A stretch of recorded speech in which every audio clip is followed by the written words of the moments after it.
I am my brother. His shame is mine, his pride is mine. The whips that make a tree of scars on his back are mine. I am his sissified talk, the switch in his walk, the popped lip, those pops lips are mine. I am the broken lip wrist he twists as he reads. I am the garment he weaves to be worn as a masterwork by the oppressor. I am the sigh he took when he got the bad news about his bad blood. I am the road he took alone as he was tossed from his home. I am my brother. The resilience he exhibits, the last fuck he gave before comfortably lying in his truth. I am my sissified, pride-filled brother, and he is I, and we are good together. Greetings, everyone. I'm Larry Scott Walker, and it is with pride that I stand before you today to commemorate and to share my experiences with this amazing angel, Craig Washington, and the amazing work that he does. I first met Craig on 11/12. I would never forget this because it was a day before I released and published my first volume of poetry. I was invited by a friend, Guy Anthony, to the Evolution Project, where they were presenting their work to the world, a work that I was asked to do a poem for that was included inside of the work, and to open up the occasion to kind of like ground us all in this space, this amazing man, this gorgeous man walked up to the stage and welcomed everyone. And in that moment, I thought, I want to know him. Like, I need this man. And that man was Craig. And just throughout the years, I would get the chance to work with Craig, work alongside him. Craig was present at various moments throughout my life. At my wedding, he was a shoulder that I cried on, following the loss of my marriage, the loss of my dad, and several other losses in my life. There's a moment that I hope Craig doesn't mind me sharing that last year when I was preparing for my thesis, I interviewed Craig as one of my main interlocutors.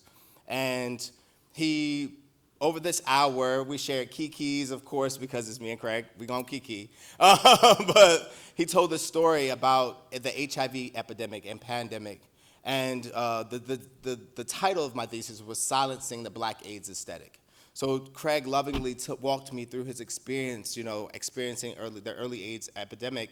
And he said these words to me as he was recounting finding out that he was a person living with HIV. He said, I feverishly read through articles to find the proof of survival. And those words stuck to me because I feel like that is what we do. As Black queer bodies, as people living with HIV, as Black people, we're consistently striving to find the proof of survival. And for so many people in this room, and I would almost dare to say that for every person in this room, a part of that proof, a part of that evidence is Craig.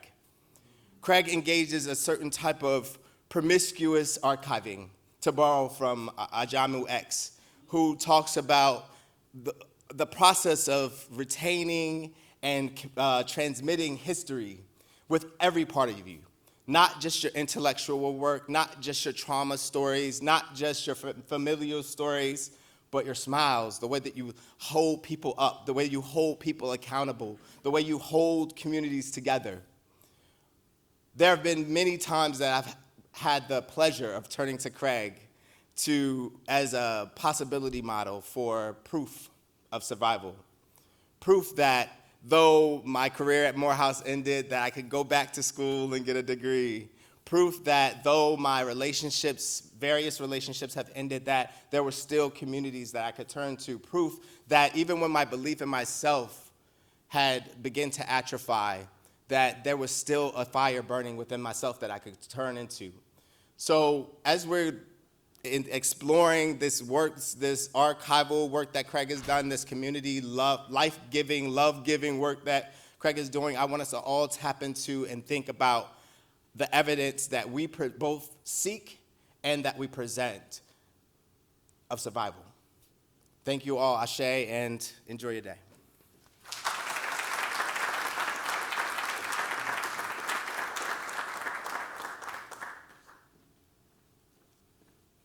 Good afternoon. I'm Duncan Teague, and I know this guy named Craig Washington, and I think that's why I'm here. Oh my, that Wilson boy. That Wilson boy was not written about Craig Washington. I want to say that for the record. There is a Wilson boy, it was written about him, it's not Craig Washington this time. I am so humbled and honored to be here. I first want to take a little bit of MC's privilege. This is going to have him shaking. No, just that I said that. But we're going to keep it moving today. But I do want to just remind us that there are thousands of men, women, children, folks that helped create the Craig Washington we know. Yeah. And I was privileged to know the two who most directly resulted in this character we call Craig Washington. Have you noticed we never call him Craig? And I had to add more to that because I thought, well, I know that Anna Ruth Washington is from Eutaw, Alabama. And so she must have named him Craig Booker T. Washington. She did not. But unfortunately, folks heard me do that and call him Booker T. Washington. So in some circles, he's known as Craig Booker T. Washington. I'm sorry. No, I'm not. First of all, we're here to not just recognize him, and he is alive and well. And isn't that wonderful? Because too many of us have seen each other too many times lately where the person we were honoring was not alive. But Craig is here, and he's here with his stuff. And so if you know graduate students who are talking about researching Black gay life at the Auburn Avenue Research Library, they can do that research. I have a few things here. Sort of boxes of stuff. And now Craig has stuff, and where is your stuff gonna go? The reason why we can give it to Auburn Avenue Research Library is because we have librarians and archivists watching after our stuff. And I'm gonna introduce Derek Mosley, and y'all are gonna give him a hand for watching after our stories. Thank you.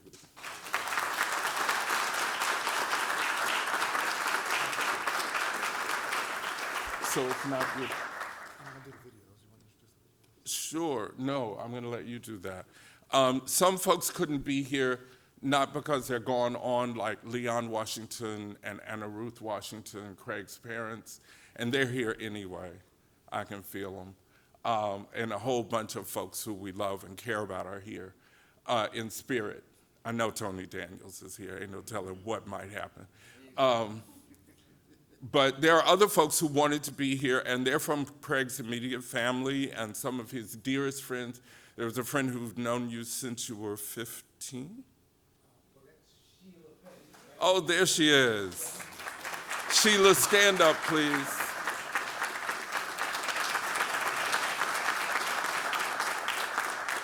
Sheila, thank you for coming, and at the reception, we'll be meeting with you to get the real truth. But for now, Derek is going to introduce our videos. Good afternoon, everyone. It's an honor to be here this afternoon and to present these videos. Throughout the presentation this afternoon, you'll see images from the Craig Washington papers. So each of these photos and items are actually in the collection. So you can come and look at the physical items that have been scanned for this moment. Hey Craig, we are so excited to be able and honored to be able to celebrate you on this momentous occasion. The fact that your work is now being displayed for the public to witness and to learn from, it's not only a tribute to your dedication, but it's a gift that's being left for generations to come. I know that you have never pursued the spotlight. You know, we kind of left that for your brother. Instead, you chose the path of purpose. And that path had you challenging injustices, observing history, reporting it, and empowering those whose voices were often overlooked. Whether you did that through education, activism, storytelling, or just acts of service, your work has bridged gaps and built understanding. And I'm so glad that I get to know you, Craig. Hey, bro. I always knew that you would reach this and go further than this because of your passion and your drive. And that's just something that's just the way we grew up.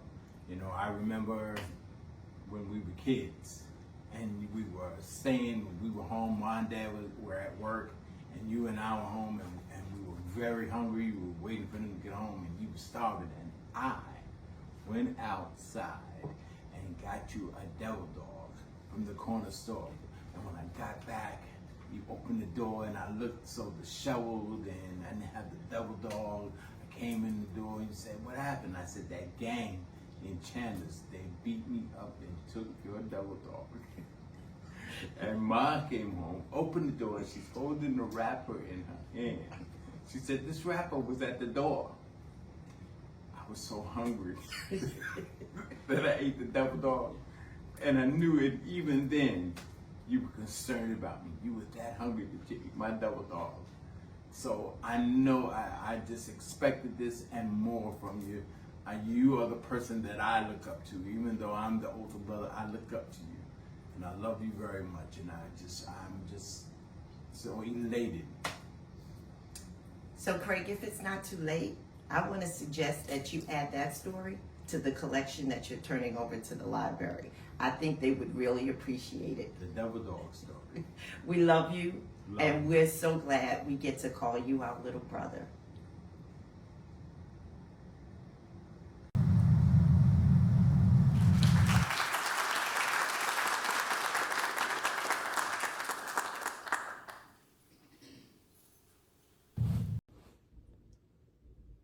Greetings, everyone. Thank you so much, Craig Washington, my brother, my friend, my best friend. I am so honored to be a part of this celebration on today. I am thankful to God, our Creator, who have blessed you with the talents and the skills to have you present your works here in the Auburn Avenue Street Library. You are great, and your gifts has made room for you. I'm so thankful for being on this journey with you. I'm so proud of you, my brother. I'm proud of your integrity. I'm proud of your grace. I'm proud of your love. All things that I value in our friendship. Thank you so much for being the example that you have been. You are awesome. You are wonderful. I love you, brother. I'm so proud of you. And I thank God for your many gifts and your talents that has made room for you to prosper and grow in this thing that we call community. Thank you so much. I love you. Have a good evening. I look forward to seeing all these things you're presenting to the Auburn Street Library. Thank you so much.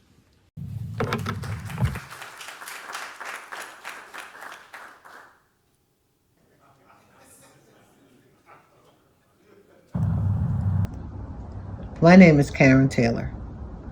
Craig Washington always tells people that I'm the second person he came out to.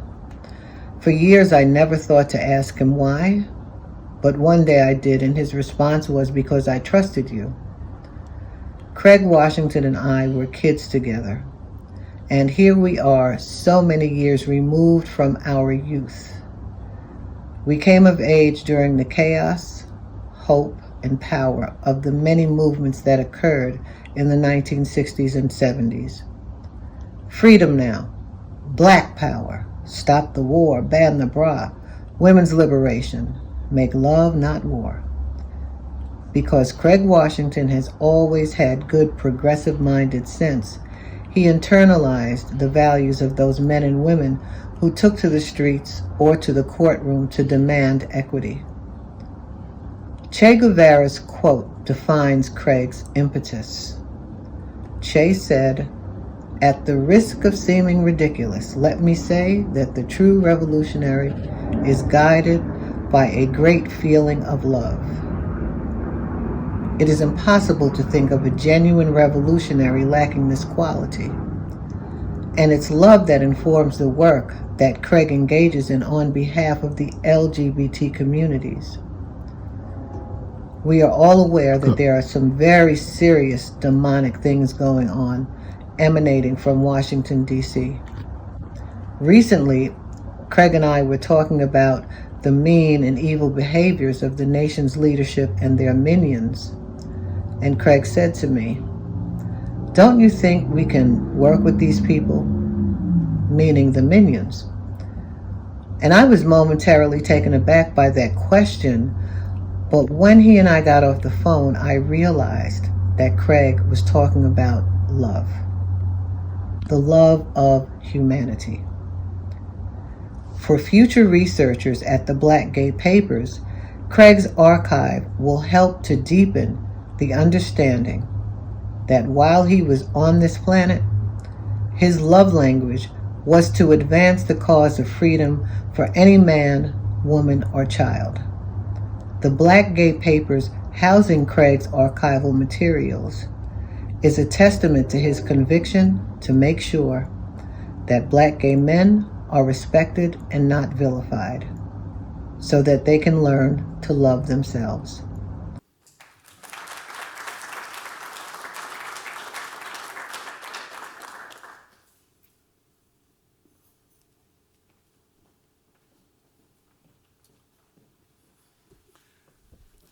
And now I'll have the privilege of introducing some folks who came and they're here in person. If you're here in person and you really wanted to speak on behalf of Craig, I'm sorry you didn't make the list. You'll take that up with him at the reception afterwards, I'm certain. I'm certain that there are valid reasons.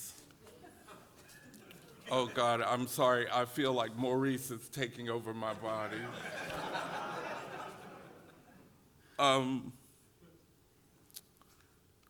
Well, I am going to defray my comments because I have the privilege and the microphone. Yes. And so I have the privilege of introducing somebody I have grown to love and respect a long, long time. And her work and ours have intersected many times. And I think that Craig's introduction to Atlanta was really profound because we had a number of Black gay men with HIV who spoke up. Unfortunately, many of them were passing away very quickly in the 80s and in the early part of the 90s. And when Craig arrived, and he looked so healthy, and then he got a job at 8 Atlanta. And then he started working with Nina Smith Bankhead, Lord have mercy. And she's going to tell that story as only she can. Nina Smith Bankhead, can you please come forward? And thank you so much.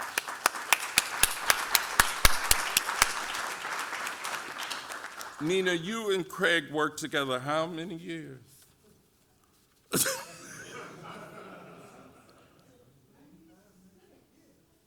Did y'all come up with a number? 96. When Nina started, I was at 8 Atlanta first, and Nina came in like 95. 96. Yeah. Yep, this is 96. Thank you, Duncan. Okay. Good evening, everyone. First of all, I just want to thank Craig for asking me to come today. I don't know why I'm nervous. I know a bunch of you in here, but First of all, thank you all for having me. And I just think this is really awesome. I'm actually going to read my speech because I don't want to lose train of thought, you know. When you become a woman of a certain age, sometimes your thoughts jump around. So I see some head nods. So I'm just going to go ahead and read so that I don't forget to say anything.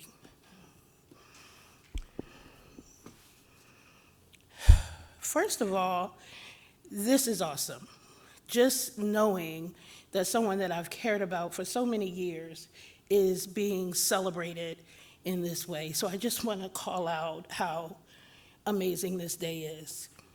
Today, I am honored to stand here and take a few minutes to gush a little bit over my incredible friend, Craig E. Pooh Washington.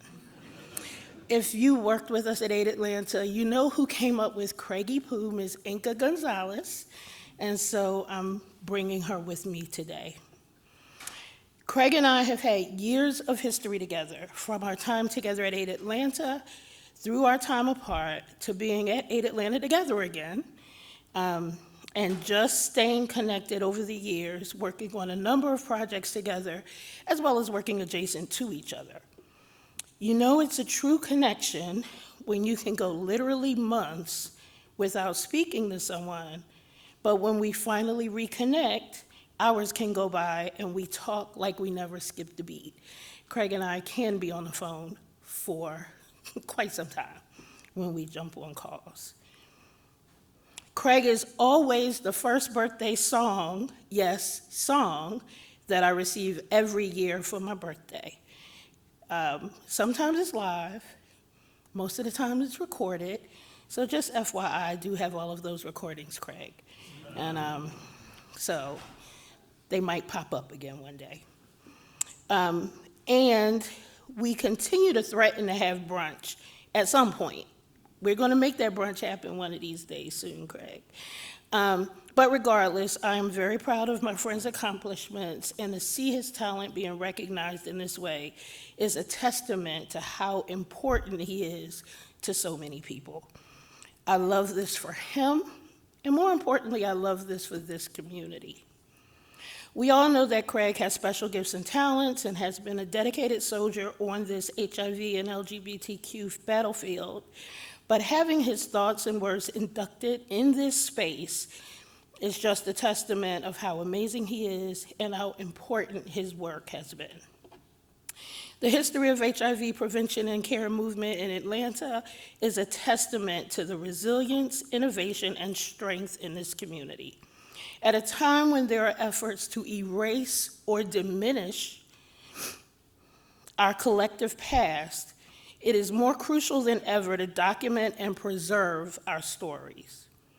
This history is a guiding light for future generations, highlighting the struggles and the triumphs of those who fought and fight tirelessly for change in the face of stigma, discrimination, and overwhelming odds. By sharing the stories and calling the names of those who led this charge and acknowledging those hardships and triumphs, we not only honor their legacy, but also share the knowledge that can propel them to move forward to continue to fight for more equitable and compassionate futures. Understanding this journey allows us to learn from what has been achieved, to celebrate the power of community, and to ensure that the lessons of the past guide us in building a better tomorrow for those who come after us. I have so many memories of Craig during our tenure of working together or in close proximity. I've been around for a while, not gonna say, well, I guess we did just say how many years. But I've been around for a while. Recently, sort of quiet to take some time to personally address some personal issues and matters. But I remember so many great times in Craig's career, both at Aid Atlanta and outside. I remember all of the attempts at starting an LGBTQ center in Atlanta and all of the struggles that came with trying to sustain that critical space. And Craig was in the forefront of a lot of that work, trying to make something happen with very limited resources and also very limited support. So for what you were able to do, I commend you. I remember the need for a youth center specifically focused on young black men through the Evolution Center. And I remember there were a number of you in the room that had a part in that, but I remember Craig, and I remember his support and his love for so many amazing people in this room who had their hands in the development of that Evolution project. So Craig, for everything you contributed to Evolution, again, I commend you. I remember all of the stand-up and represent breakfasts and all of the marches, and I'm sad that Anthony's not able to be with us today, but I remember when it started as a small group, and it started to grow so big because of you and Darlene and other people in this space, that you're even outgrowing the Loudermilk Center. Again, for that, I commend you. And then I remember all of the personal phone calls and conversations where you would check me. And I remember having conversations saying, Craig is getting ready to show up in my house with a picket sign or something, because Craig, when he got upset, he acted on it. And so for those times, I commend you for checking me when I needed to be checked. Craig is and has been an influential leader in the Metro Atlanta area for many, many years, for most of us in this room personally and on the front lines of this movement. But I think what makes this time today so special is that we not only get to celebrate Craig for all he has done in front of us, but now we get to share what's going on inside of his head. But we get to celebrate and honor him through his papers and through other works he's created. I know you all know this, but the items that Craig is sharing depict more than just items of writing or memories. They represent the love that Craig has for this movement, for his people, for our people, fueled by the passion for equity and justice. To have his memories dedicated and recognized, and the insights within deemed worthy of preservation and sharing with a wider audience, especially in this setting, in this city, is truly an extraordinary achievement. Think about it. Future generations will be able to learn from Craig's work and the things that he has deemed important to save and keep and then highlight. That's the kind of impact that the rest of us can only dream of. As one of your oldest, dare I say that, and dearest friends, I have always known how special you are. I remember times when we didn't quite see eye to eye, and remember times when we supported each other in ways that no one else knew about, but us. I think of times when I had your back, and I remember those times that you had my back. And that's what friends do for each other. No matter how rocky it gets, no matter how tough times go, we always come back to each other and we find our way together. That's real friendship.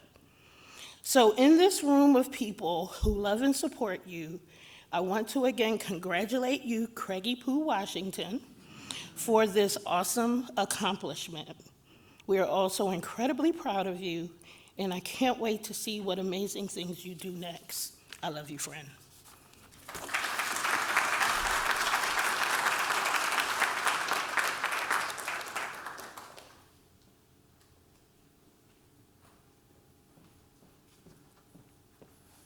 Our next two speakers are some of the most beloved and heavy hitters in the community.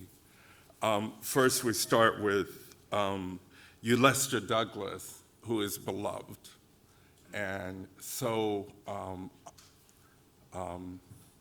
cherished in our community. Ulester arrived with a support group. Ulester is an award-winning, nationally recognized social justice advocate and psychotherapist. He is also a former executive and adjunct professor at Emory University. Ulester was the co-chair of Second Sunday during its heyday with Craig Washington. Bless you, Lester. As Ulester comes, y'all, it's all right for y'all to clap.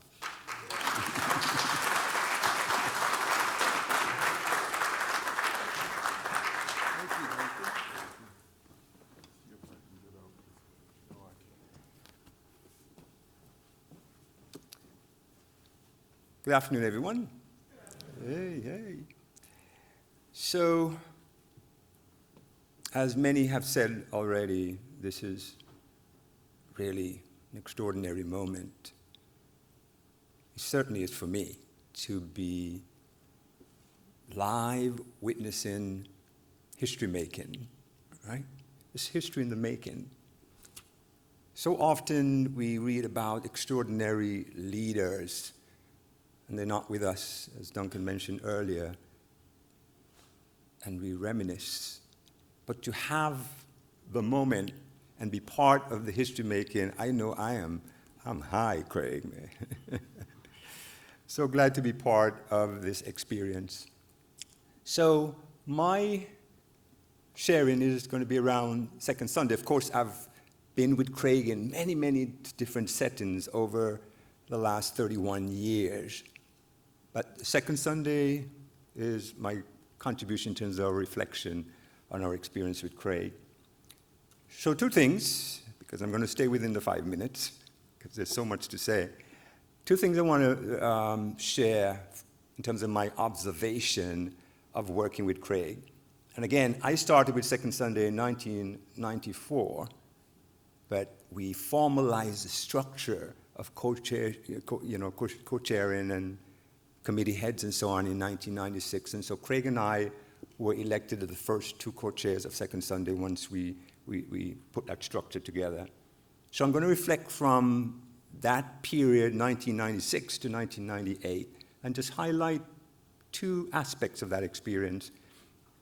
I think one thing that really stood out for me very, very strongly, and it has been mentioned, is Craig's love for black folks. Not that he doesn't like other people, but the love of black folks, unapologetic black, really impacted me throughout my experience with Craig. And that's an important part of community organizing. I think that's often overlooked because we think if somebody is working in the interests of particular communities, that they necessarily love them. I'm thinking right now about, I'm thinking about the saying, I was trying to remember to whom it needs to be attributed, you know, all skin folk ain't kin folk. So Neil Hurston, yeah, right? And also, one of the other saying in our community is, we don't care how much you know until we know how much you care, right? And that's a really important consideration when we're thinking about social justice organizing. And I want to highlight one experience I think that really exemplifies this. Earlier on, there was pressure internally and externally to make Second Sunday a multiracial group. I remember that period. It was tense because there were folks who felt very strongly that we shouldn't have a group just for black gay men. And it was Craig's leadership that Craig made very, very clear, no, you know, in the way Craig can and does, it ain't gonna be. Craig understood the importance for us as black gay men to have spaces that's just our own. And there was so much in that conversation because sometimes you talk about the uneasiness of having to see our own mirrors, to just be with ourselves, how unsettling that was for some. But Craig stood firm, I stood with him to say, no, this is about our survival, this is about our health, this is about our wellness. Second Sunday will always be a place for black gay men. The second piece, the last piece, is Craig's assertiveness. Everybody knows about that one, right? How assertive Craig is. And I think that's an essential quality for good leadership, right? Any kind of organizing, certainly in social justice movement, we need folks who are assertive. And when I think of assertiveness, I think, one, the willingness to be vulnerable, to say, hey, here's what I am thinking, here's what I'm feeling, to take positions that are oftentimes very difficult and know that there would be some backlash, but speak truth. And as one of my friends was saying, and you could almost feel it when Craig is about to do that truth-telling, you see the body shift, you know that Craig move? Right? And here it comes, and it's often so impactful and so respected. And so one last example of that assertiveness, again, which is bodes so well for Second Sunday. Stories. Second Sunday, we got so many stories. So, a meeting at a coffee shop in downtown Decatur. And at that time, we had challenges about, finding spaces. And so there we were doing our thing, engaging intimately. And at some point, a white man dipped. He had some comments, part of the entitlement. Oh, black folks are by themselves. We can't have that. I got to say something, It's always been a threat when we're by ourselves, right? What are they plotting? So he got involved. And Craig took care of that in a way, again, that was so assertive. And I think a model for all of us that were in that space, that there is a way to stand up and say, no, this is unacceptable. Basically, a very cool way of saying, mind your own damn business. Yeah, he didn't say that, right? But it was, again, in conversation with others, he said that was a moment for so many of us. And as a friend of mine said recently when I was checking this out, I felt taken care of. That mattered. This is all part of the creating of a culture in Second Sunday where people felt safe, and it's no accident that those 2 years were often referred to as the golden years of Second Sunday, and in part because of Craig's leadership. So that's why I'm so excited that in Craig's papers, of course, there are aspects of the Second Sunday experience that will live on. And I'm so glad, again, to be part of that experience. And Craig, I so respect you, admire you, love you. You are awesome. Congratulations.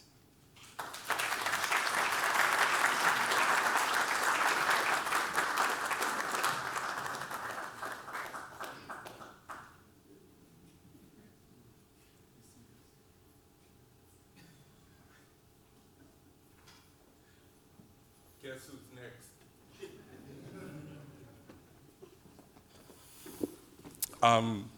With me is none other than the Mary Ann Adams. Y'all can clap.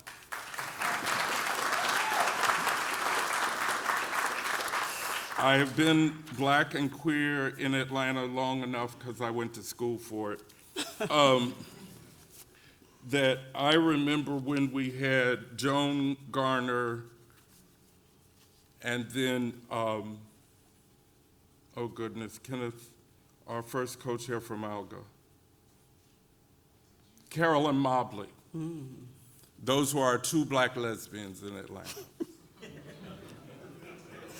And then from the mist rose Mary Ann Adams. Mary Ann is the founder and executive director of ZAMI, and ZAMI Nobla, National Organization of Black Lesbians on Aging, dedicated to the building of a national base and power for black lesbians 40 plus, centering health, wellness, and community action, and there's so much more. But she's here to honor her buddy, Craig Washington. Mary Ann Adams. Thank you, Duncan.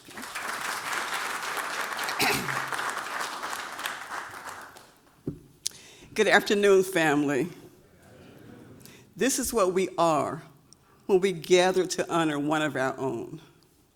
Today, I want to shine a light on one chapter of Craig's life that too often goes unsung.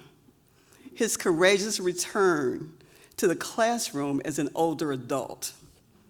Picture Atlanta in the mid-2000s.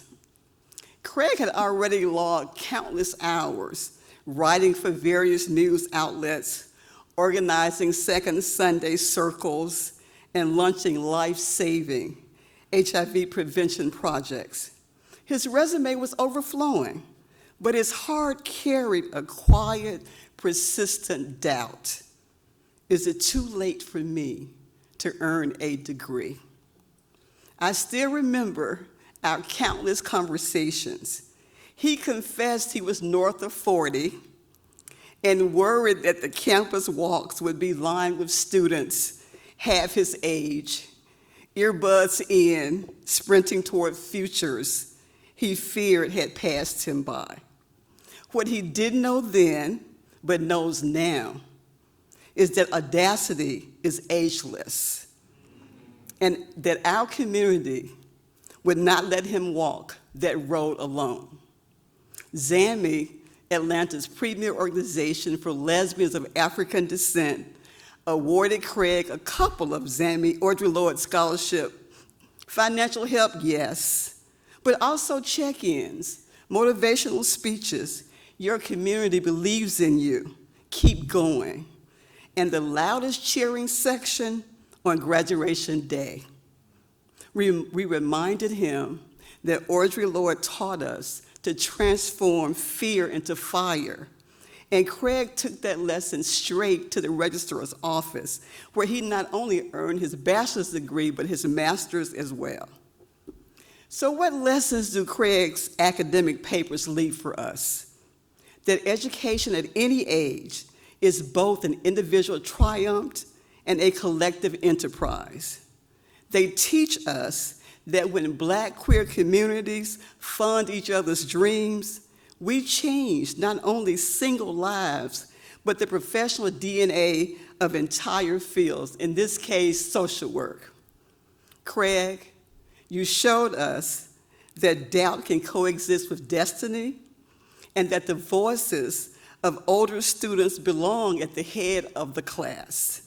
Thank you for turning our scholarships into a springboard, for returning to pull others up, and for archiving the journey so that no one can claim it never happened. Congratulations, Craig, on the archive that now bears your name. It means that erasure that so often shatters our communities loses one more hiding place. Ashe, I love you, my brother.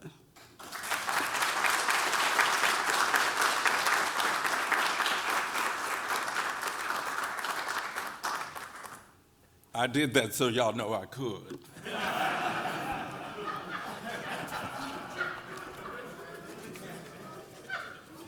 Yeah, put that on Facebook. Anyway, wow, this next one is deep.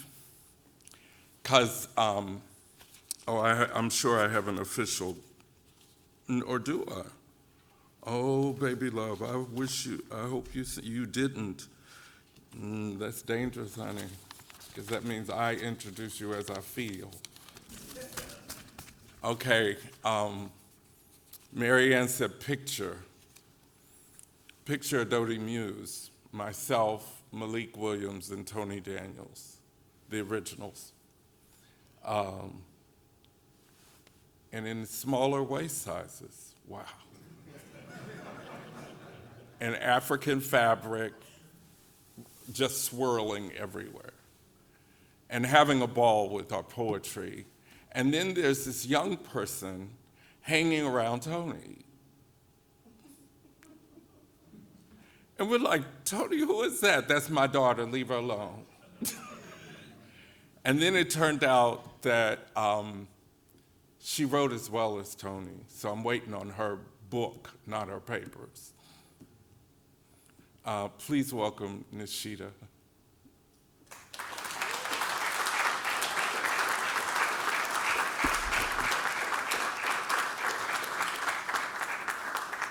And as she's coming, I hope to God you are still writing. No pressure or anything. Are you still writing? Okay. So it's coming. Yes.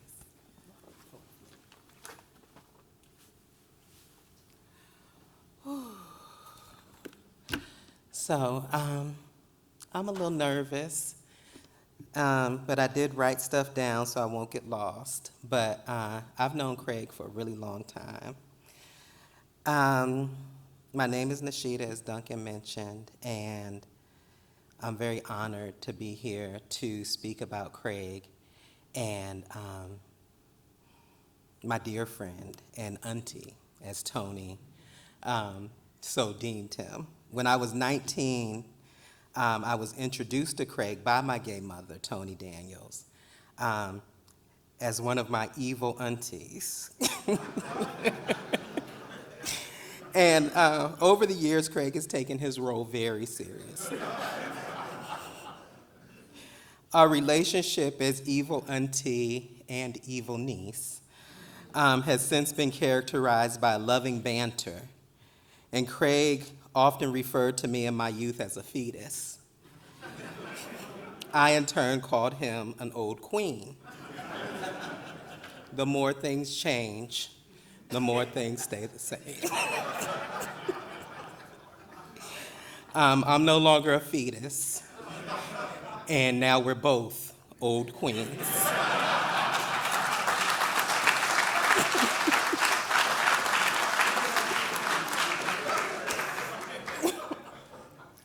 So, all jokes aside, I was challenged today to keep my remarks to 3 minutes, which is going to be difficult when talking about the impact of one of the most brilliant, authentic, committed, caring, prolific men I've known in almost 30 years. So Mary Ann started her story with Picture It. And those of you who know Craig and have had the benefit of hearing his stories have sat through a story that started with Picture It. Brooklyn, 1972, or something like that. He always starts, that's when you know it's gonna be a good one, right? So in his essay, Picture It, A Black History, which reads like a love song to the Black gay writers, artists, and activists of the 80s and 90s, Craig writes, although our accomplishments would largely be omitted by the histories written by white gay men, we created legacies and crafted tools to be used by our progeny. It is exactly because of Craig and because of his papers that are being archived today.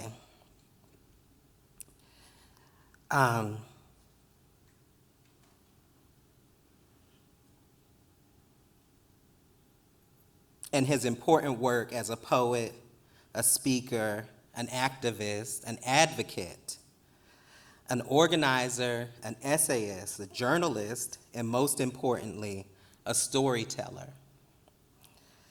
That our accomplishments in the histories that we are living now will not be largely or even slightly omitted.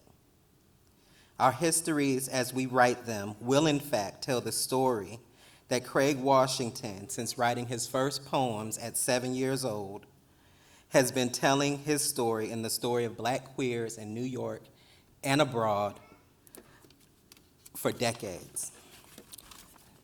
With eloquence, brilliance, and passion. Our histories will tell the story that Craig was one of the most important Black men in the fight to end AIDS, the struggle for LGBT civil rights, and the pursuit of our own histories. I love you, Craig. Congratulations.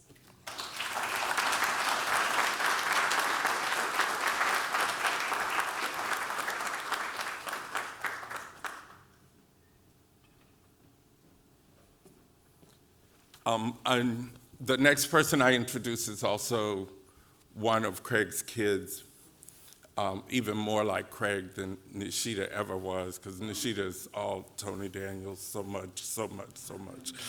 But this person is so Craig Washington, because their brilliance is like just out there.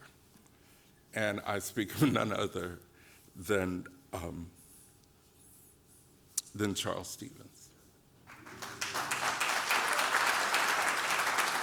As Charles is coming, I will proudly admit, oh, you hopped up there too, all right again. Yeah, and you did it without fear of an ambulance being involved. During the Zami Nobla giving out scholarships things, Malik Williams announced to the body filled with some gay spirit that Adodi Muse is going to give a scholarship. We did, in fact, give one to Charles.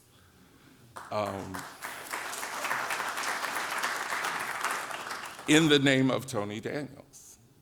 What Malik did not tell you is that he didn't like asking people for money. And because Charles is coming, I will not give more information about that. Charles, come on.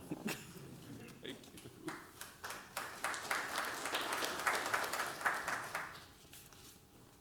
Craig Washington and the Counter-Narrative Project. I sat cross-legged in Karan's apartment on Boulevard before Boulevard had become gentrified, surrounded by his treasure trove of books, music, magazines, and the most extraordinary collection of VHS porn I'd ever seen in my life. Shelves upon shelves of it. Karan Williams, then 24 years old, Morehouse College English major, founder of Morehouse Adodi, sat me down and began instructing me on who I needed to know in Black gay Atlanta and who I should steer clear of. And one of the first names that was mentioned was Craig Washington as one of the people I needed to know. This would have been the summer of 1999. Karan at that time was several years past his epic and glorious battle with Morehouse College, a battle he won in part because he survived, but also lost because he survived. We were too young and too brave to know that resilience isn't just victory, it's also burden. Later that summer, Karan would ask me if I wanted to lunch with himself and Craig Washington. I've been aware of Craig mostly through the Second Sunday community, and for young Black gay men like me who read Barbara Smith and Bell Hooks, who read Audre Lorde and Pat Parker, James Baldwin and Toni Morrison, there was nowhere, absolutely nowhere for me to go. I had no home. I had no tribe, no community, no culture, no context, no history. I just was. And then I met Craig Washington and the Atlanta Black queer community where I was able to find home. But the stakes were high. I was an 18-year-old freshman at Morehouse, and my choices before then were quite literally either New Birth, Missionary Baptist Church, or Second Sunday. Those are my options. Those are the choices. And who knows if the world is better for it because I chose Second Sunday. You'll have to read the rest of that in my memoir. Anyway, so Craig arrived and we went out to lunch, somewhere on Ponce, maybe Eats, maybe Poppy's, that I don't remember. But I do know in the meeting with Karan, Craig asked him if he would take more leadership in Second Sunday. Craig's masterful diplomacy on display. Ask people to do things over food is always a good lesson for emerging and even seasoned leaders. Leadership in the art of influence. I had no idea that this chance meeting so many years ago, really by chance, or maybe it was a grand hand of destiny, would almost 26 years later still have such an important part and impact in my life. Because in many ways, meeting with Craig that day would set in motion much that would follow, not just because I met with him. I was always a freshman at the senior table in those years, a little brother chasing after the older brothers, but because he said something to Karan, something affirming about me. He chose me as much as I chose him. My activist trinity, Second Sunday, Deeper Love, and now CMP, has Craig's fingerprints all over it. For me, if there was no Second Sunday, there would have not been a Deeper Love. And for me, if there was not Deeper Love, there most certainly would not be CMP today. That much I know. I should also say, had I not met Craig Washington so many years ago, there might not be a CMP as well. In 2014, I founded the Counter-Narrative Project as much out of a desire to honor the legacy and tradition I saw myself in, progressive Black gay men, as a desire to shape the future. I want to share with you the email that I sent to Craig and a few others when I started CMP announcing it. And the email goes as follows. As the assumptions around what constitutes adequate HIV prevention consolidates around a set of narrow assumptions rooted in an almost singular pursuit of clinical intervention rather than social justice practice, as reductionist, assimilationist policy, I used to be really wordy back then, constitutes to drive much of the LGBT rights movement and many quarters of Black queer politics, as Black gay men remain invisible in queer social justice politics and left activism, I'm seeking to create a last line of defense, a halt, a fortress to preserve, if not re-inspire, the things which we have always believed and the things we can only prove through the evidence of our determination. In the same email, I went on to say, and it is in that spirit that I founded the Counter-Narrative Project out of not only an intense desire, but an absolute commitment to the legacy of In the Life and Brother to Brother, Tongues Untied and Looking for Langston. And I'm thinking as I reread that, I should have also added My Brother's Keeper, Second Sunday, and Deeper Love. But since that time, I've had the opportunity and privilege to collaborate with Craig. He was at our first CNP event that we hosted back in 2014 at the Philip Worth Center Annex. He was also present at our most recent event, CNP at 10. He has offered his time to our YouTube channel. He's also, but it's through the electric essays that he's contributed to our digital publication, The Reckoning, that we have most recently worked together in CNP. Some of his articles include 30 Years Later, Magic Johnson in HIV and the Press Conference That Changed the World, The Liberation of Lil Nas X, Weaponizing My Sex, How a Consensual Encounter Flirted with a Felony. However, it was his essay in The Reckoning, Giving and Getting, Some Reflections on the Penetration of My Manhood in My Ass, where he writes, to be revolutionary is to embrace the truth despite the lies taught by the very people on whom we are dependent on for survival and the enduring hatred white people hold for the entire race. And in so many ways, I think this line captures perfectly what the spirit and the legacy of CNP is about, countering lies and countering mistruths in the service of something authentic and true and honest. And that is a debt that the Counter-Narrative Project owes to Craig Washington. Thank you.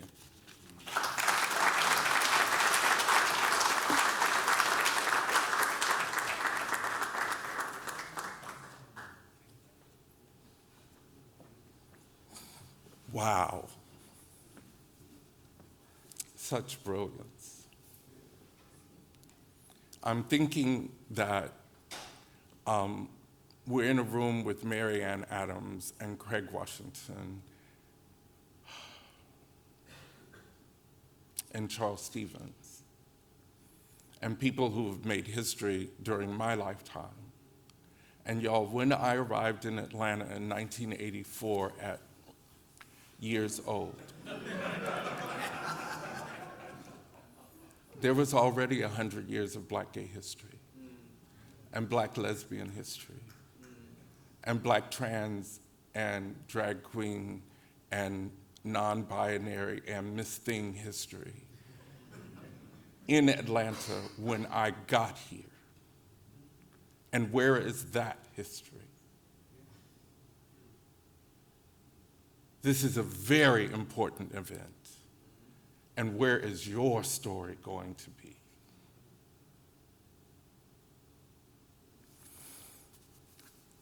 I'm supposed to take up offering after that, but anyway.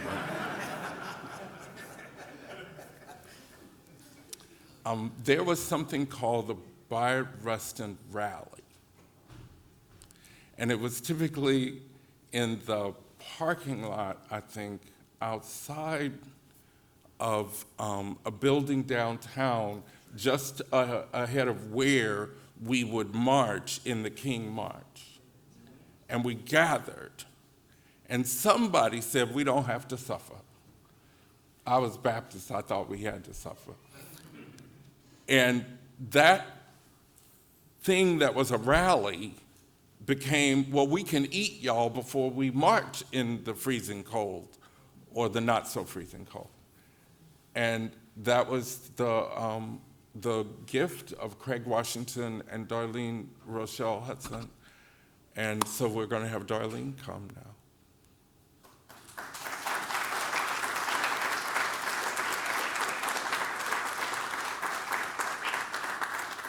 And I don't know the other Black queer leaders from Arkansas, but I know Darlene is.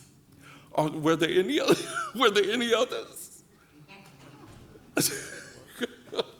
Shooting somebody around there doing something, kicking rocks.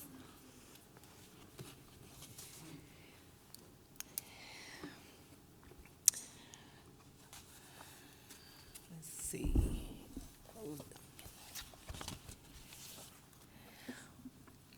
Wow. What a great occasion to witness and be a part of. Thank you for inviting me, Craig. I appreciate that. My relationship with Craig dates back to before I left my home state of Arkansas in the early 90s. It may have been through song. I believe you and Duncan Teague were doing some, facilitating some workshops. And you remember? Yeah, there you go.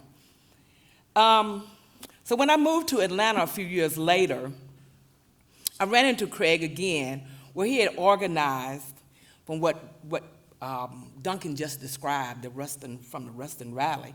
He wanted to serve. It was my first time. I hadn't been to a rally, and I saw he was serving some coffee and juice and pastries before the march. And I said half jokingly to him, I think we can do a little better and serve some real food. And we did. The next year we pulled together and held the first official community breakfast before the march, which was later, as Duncan indicated, became the Audre Lorde Breakfast. Of course, all of you all know that this is named after our civil rights icon, Bayard Rustin, and of course for lesbian activist, poet, warrior, Audre Lorde. The breakfast was held at the old United Methodist building. I don't know if you guys are familiar with that, but that's right at the corner of Piedmont and Ralph McGill. In that old building, we gathered in that basement. About 50 people showed up. Talk about a humbling beginnings. Craig managed programming and I managed logistics, and together we raised resources and funds collectively.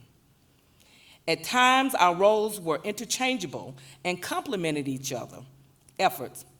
I had no idea that this act of service to our community would grow and support us forging relationships with civil rights leaders such as the late Reverend James Orange.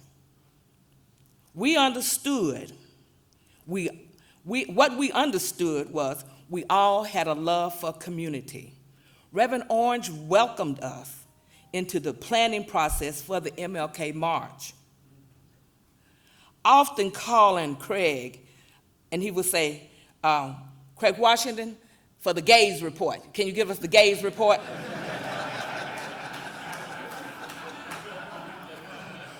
And you know, for me, being gay and somebody hollering gay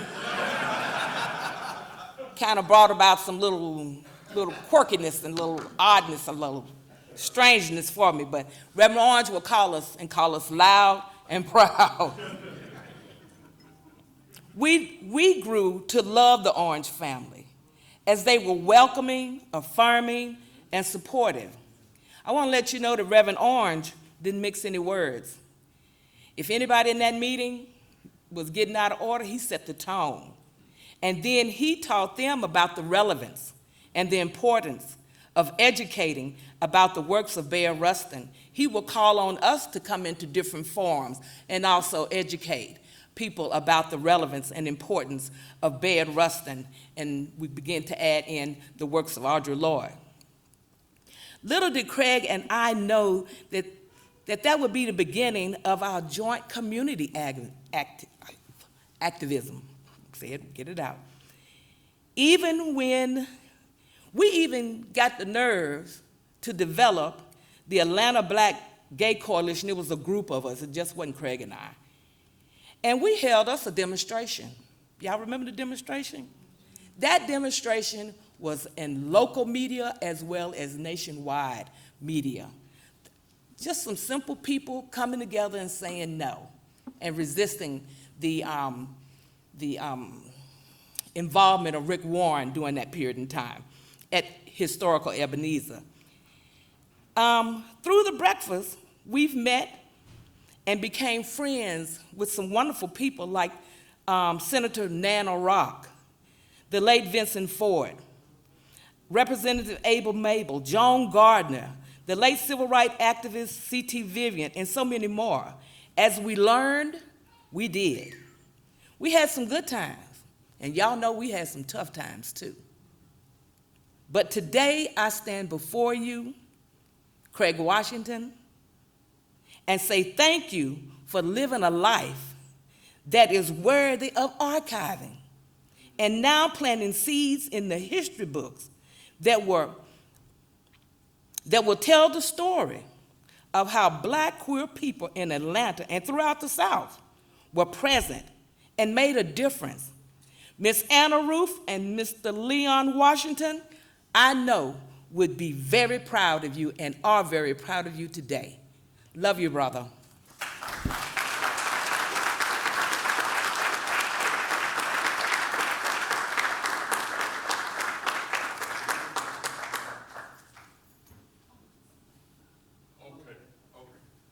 I was asking her, she know I'm gonna tell everybody. I was asking her, is she gonna put her stuff in Arkansas? Because Darlene was quite established, revered, and when she left Arkansas, they were a little mad at her. Pity.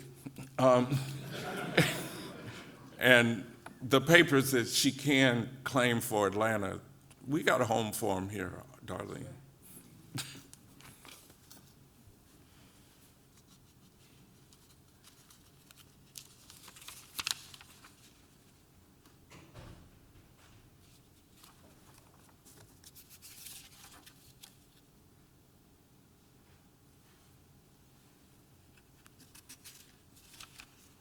Okay. As Derek from the Auburn Avenue is coming, I'll share what I wanted. And it's very personal because y'all can read my papers or Google them to get all the activist stuff and the organizing stuff. And there are several pictures of me and Craig together. Most of them are good looking. But there was a moment, y'all, when the community was rocked backwards and forwards. There have been a number of them, but one was when Venus Landon was murdered by her late partner. And the lesbian community surrounded me, y'all. They took care of me. Venus and I were co-chairs of the African American Lesbian Gay Alliance at that point. I'm looking at Kenneth Clark to see if I got the date right. March the 2nd, 1982? 93, excuse me. For some reason, dates get all confused in my head, like my birth date. But there was another moment that rocked us even, in some ways more for the male community. And that was when we heard that Tony and Wallace and Daryl had a car accident on the way to Black Gay Pride in Washington, D.C. And that Tony had been thrown from the car, and all three had survived, but we weren't sure whether Tony was going to make it. I don't know that I've ever told this story publicly, but Craig drove to my house on Flora Avenue.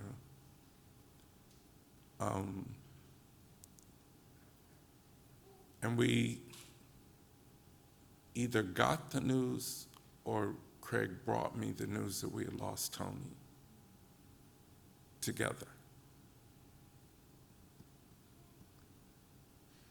And we were a mess. There's no poetry, there was no eloquence. And for some of you who are too young to have experienced the Doty Muse when I could fit in the costumes,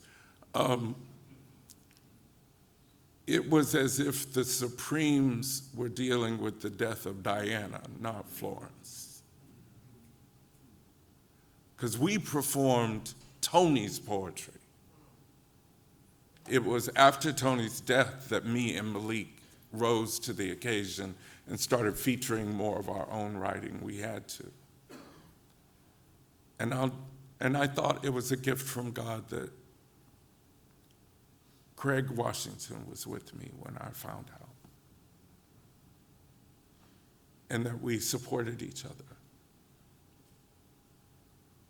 Not as lovers, not as ex-lovers, for clarity's sake.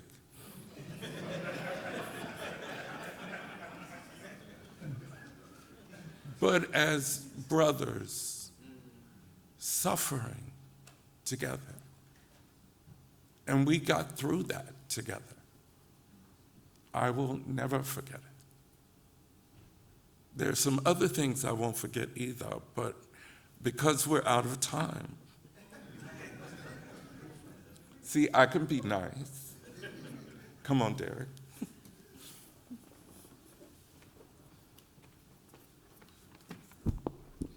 So this is the time that we've all been waiting for. I want to officially open the Craig Washington Collection for research.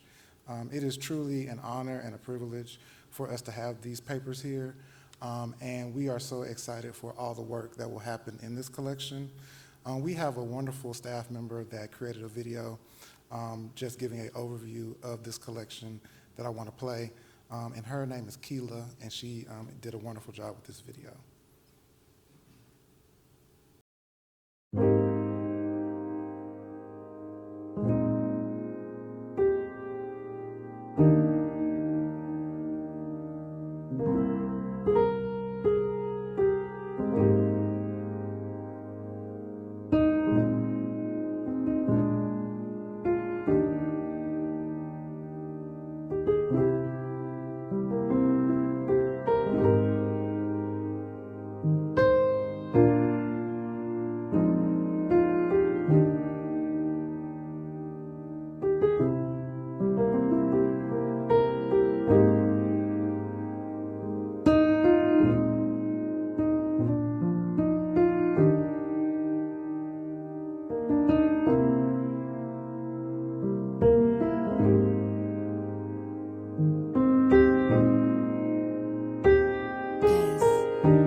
The best way that I can convey it is that it was both within and beyond me. And that's the way that I do experience God, or what we call God, or the gods, or the deity, as a larger presence that's a part of me. But it was a presence with a message that was leading me. Yes. And that message said, and I heard it, internally heard it, like, you are not, this is not going to kill you. You're not going to perish. And it wasn't, assuring of immortal life. But what it was saying in its essence, at its core, is be not dismayed, do not fear. Hang on. And I hung on to that. And the way that I lived my life, from clearly receiving that message and being open to receiving that and believing that and holding on to the faith that no matter what happened, no matter what manifestations, not a day, not a moment after that did I think that this was going to kill me.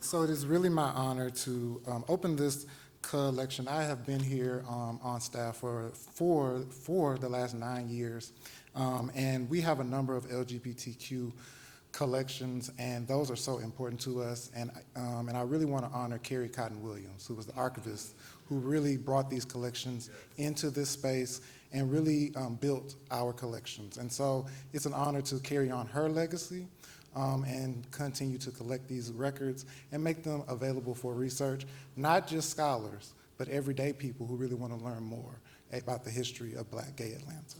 So it is my honor to open this collection. I did ask the person that worked on these records for some of her thoughts. She touched every single piece of paper, every photo, every news clipping, every writing that you wrote.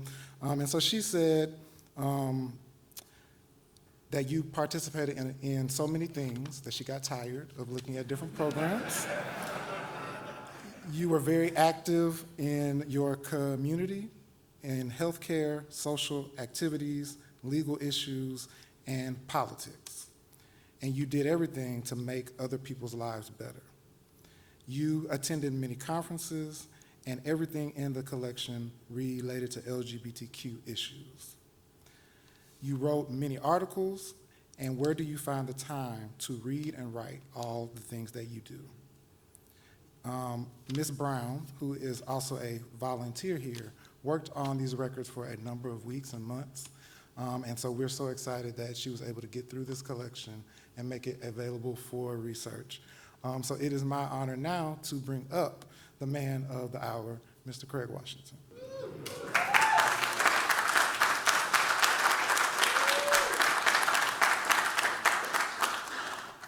Thank you, everyone. There'll be more about that song a little later and who sang it. Ain't that right, Tony? Absolutely.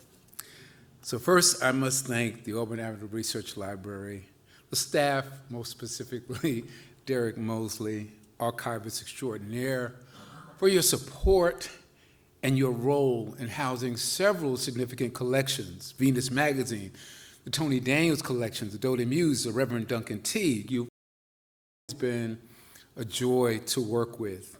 I thank key individuals who nudged me for years to donate my materials: Carrie Cotton Williams, Stephen Fullwood, who stressed the importance of preserving these artifacts and making them available to community while I'm still here and after I'm gone. Special thanks to all the staff that work behind the scenes as caretakers and curators of our history. Thank you to the wonderful speakers today who gifted us with your expressions: our MC, Reverend Duncan Teague, our invocation griot, Larry Walker, Nina Smith Bankhead, Yolesta Douglas, Marianne Adams, Darlene Hudson, Nashida Bynes, Charles Stevens. Thank you to my big brother, Ken Washington, and my sister, his wife, Debbie Washington, for your love and lifelong support. They have been there for me in countless ways, and we are truly a team. Now we're the elders in our family together. And the devil dog story is real. Their sons and our sons and grandsons and grandnephews and nieces, they all know the story. Karen, my sister comrade, the second person who I said, I've got something to tell you, and she said, I already know. The one who gave me Sweet Honey in the Rock, who made my brother Kenny and I pay more attention to Joni Mitchell. Thank you, Karen. Sheila Petty, my sister, who has known me since I was 15. She always treated me like I was her own little brother. She once gifted me with a journal in which she encouraged me to, and I quote, pursue your dreams, dear brother. I was 21, and I was on my way. Thanks to the event planning team that helped make today possible. Anthony McWilliams, artist, activist, and social media influencer, definitely. Anthony could not make it. He was feeling very much under the weather, or else he would be here. He was my first successor in leading the Deeper Love Project after I left. Tony Jones, activist, spiritual leader, icon, who I met here at the Venus Archiving at the library. Maurice Robertson Cook, dear friend, brother, graphic designer extraordinaire who designed these programs, and as much as any individual is responsible for the face, the image of so much Black queer culture in Atlanta and abroad. I cannot thank you enough. Words fail for our brotherhood and our ongoing collaborations. And of course, the marvelous Reverend Duncan Teague. Now, there is one person that I must hold up in this light who is no longer with us. His name is Alvin Agarat.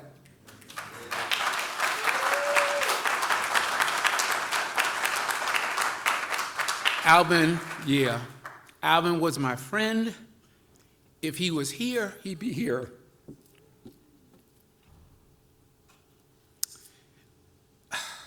Alvin was a revered director and an activist whose work includes Outrun the Sky, stories of Black queer men, Black people, Black women living with HIV. His work with Revolutionary Health, with Counter-Narrative Project, with Charles and John Ray Cornegay, which was revolutionary in of itself.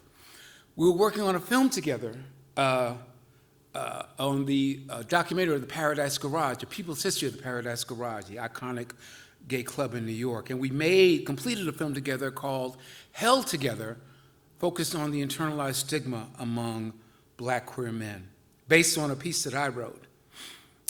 I'm committed to the completion of the Paradise Garage film called Take You to Paradise. That's right. Because I owe it to Alvin. Alvin would have wanted that to continue, and I owe it to community. Life demands that even in the wake of such loss, that we move forward. Essex Hemphill, beloved brother, wrote, "When my brother fell, I picked up his weapons."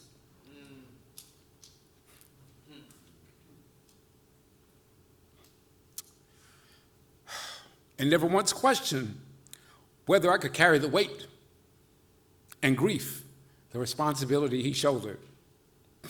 It has been quite a season, y'all. This spring, yes.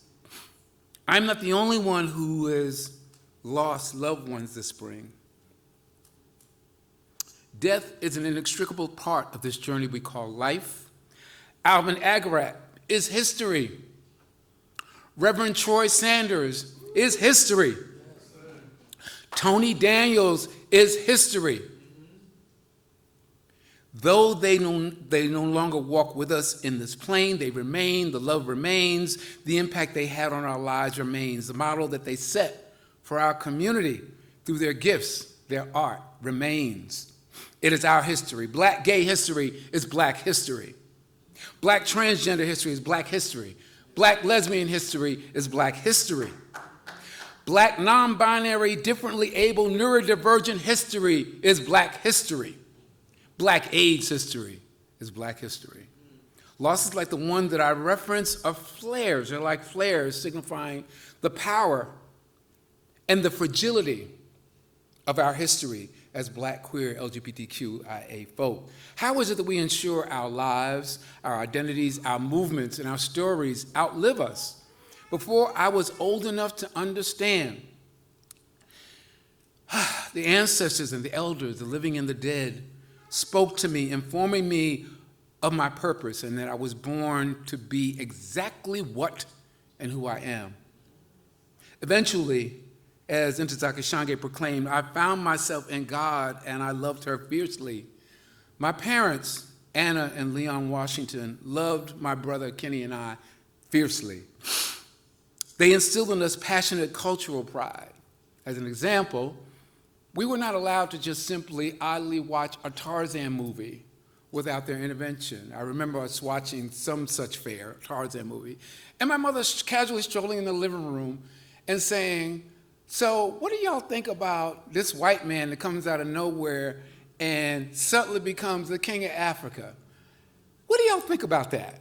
Does that make sense to you?" And then she'd leave the room. Like, I want y'all to work on this.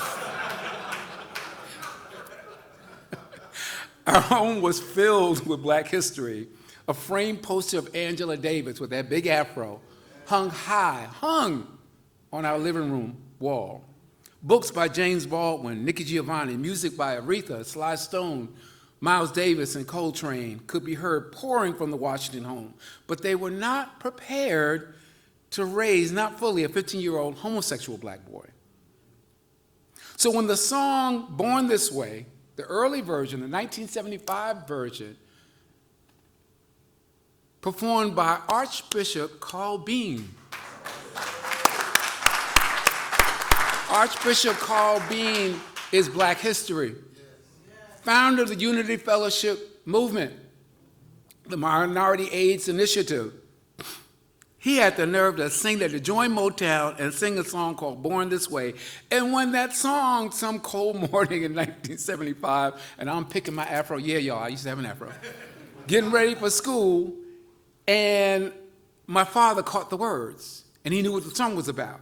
And he mocked Carl Bean when he said, ain't a fault, it's a fact. My father was like, ain't a fault, it's a fact. But it was too late. My father couldn't contain that truth. He couldn't shield that truth from me. Because Bean was speaking to me. Archbishop Carl Bean prophesied that one day, too, I would be proud to tell it. Ain't that right, Tony? Absolutely. This collection means so much to me in more than a few ways. It is a representation of a record of my life and my work and the communities to which I belong. It includes artifacts, not only of the work that I led or participated in, it includes the record of other people, living and dead, the poets, the pastors, the journalists, the photographers, that devoted their work to our communities and thus left a record that we were here, that our lives matter, that we left an imprint that will not be erased. Too often we are minimalized, if not written out, of those histories, those Black, LGBTQ, and AIDS histories. We are now currently being targeted with strategic institutional terrorism, white supremacist terrorism that seeks to erase us and rewrite our nation's history as a chronicle of white people's cisgender glory. How do we invest in our own records? Ask yourself that. I'm honored and thrilled to have something of value that I can offer to the community to which I am most connected, and that's the Black queer community. I wanted this to also be the impetus in that I wanted to inspire those who use this collection, along with the other Black collections and similar collections, to develop more resources. I dream a world, a city, maybe some southern metropolis, right, where someone has heard the name Essex Hemphill, Marlon Riggs, or John Peterson, or Venus Landon, and they know already where to go to find out more about those figures, what they did.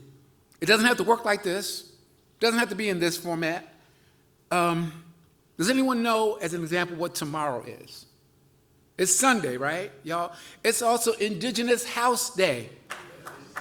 Indigenous House, for you house music lovers, Indigenous House is an ongoing, Sheila's raising her hand, an Indigenous House is a house music event that's been going on for over a decade, for years. I don't know if John Dennis is in the house, but he is a founder. There's John Dennis. Let me tell you something about Indigenous House, because people sometimes refer to it as House in the Park. Don't call it House in the Park. It is important that you do not call it House in the Park, because House in the Park takes place in Labor Day. It's the Sunday before Labor Day, yes? Indigenous House, John had intentionality about naming it Indigenous because what he's reminding us is that house music is indigenous queer, Black queer culture. That house music comes from Black queer culture and those clubs. So don't call it House in the Park. It's Indigenous House. There's a reason for that name. Thank you. Thank you. Indigenous House is Black queer history, is Black history. John Dennis is Black history. And that's tomorrow, all right? So in closing, I ask you to consider and discover what you can do to contribute to the mission. And it is a mission. It is our mission. It is our That's our obligation, to make sure that we are not forgotten, that you are not forgotten. The mission of storing and promoting our lives, our histories, whether by podcasts, storytelling circles, TikTok videos, look just to the work that Counter Narrative Project or Zami Nobler or Southern Unity Movement or Abundant Love, UU, is doing. We cannot rely just on them alone to do the work, right?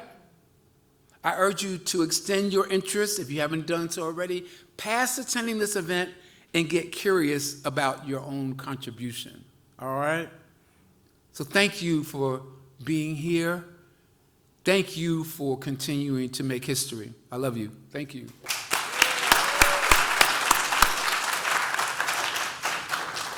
So, as I understand it, thank you.